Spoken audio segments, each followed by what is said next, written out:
brought to you by V-Guard, co-powered by Sensodyne O Vimal বলো কথা Kesari. Associate sponsor UltraTech cement. Teesta নদীর জল বেড়ে বিপর্যস্ত দার্জিলিং জলপাইগুড়ি সহ বিস্তীর্ণ এলাকা। লাচুংয়ে ১০০টি গাড়িতে অন্তত ৮০০ পর্যটক আটকে পড়েছেন। দার্জিলিং থেকে কালিম্পং যাওয়ার রাস্তা বন্ধ। তিস্তা বাজার হয়ে দার্জিলিংয়ের যাওয়ার রাস্তায় বইছে তিস্তার জল। নদীর জল উপচে ভাসছে দার্জিলিং থেকে পেশক রোডের ধরে সিকিম যাওয়ার রাস্তা। আর এইভাবেই বৃষ্টি যদি চলতে থাকে বড় বিপর্যয়ের আশঙ্কা উড়িয়ে দেওয়া যায় না।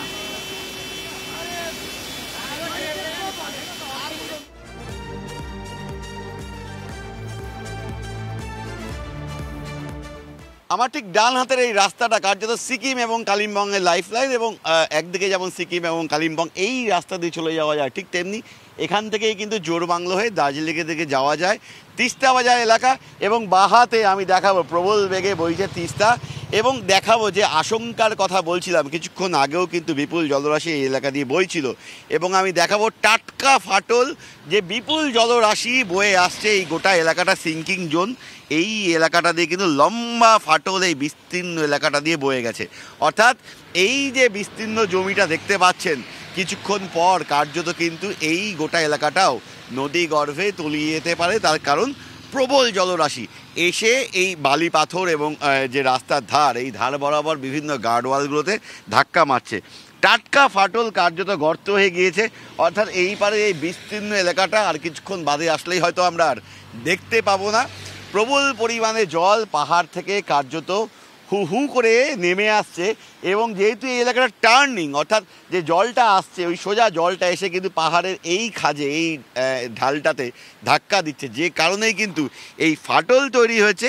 এই লম্বা ফাটল দেখুন ওই এলাকা থেকে তৈরি হয়ে লম্বা ফাটল ধীরে ধীরে এগোচ্ছে, এবং এই এলাকা দিয়ে কার্যত ওই এলাকাটা অবধি গিয়ে পড়েছে।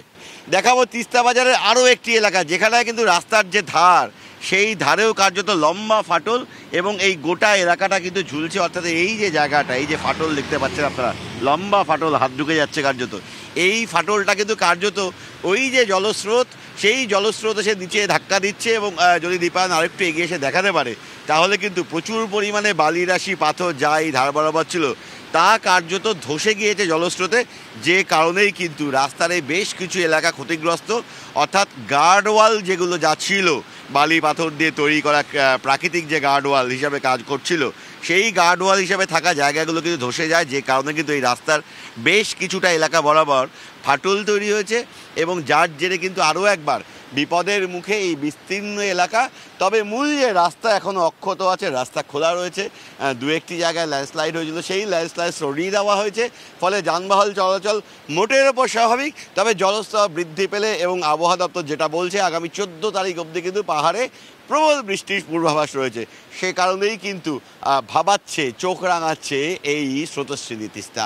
ক্যামেরায় দীপায়নের সঙ্গে প্রসেনজিৎ, TV9 বাংলা, তিস্তা বাজার। brought to you by V-Guard, co-powered by Sensodyne O Vimal বলো কথা Kesari. Associate sponsor UltraTech cement.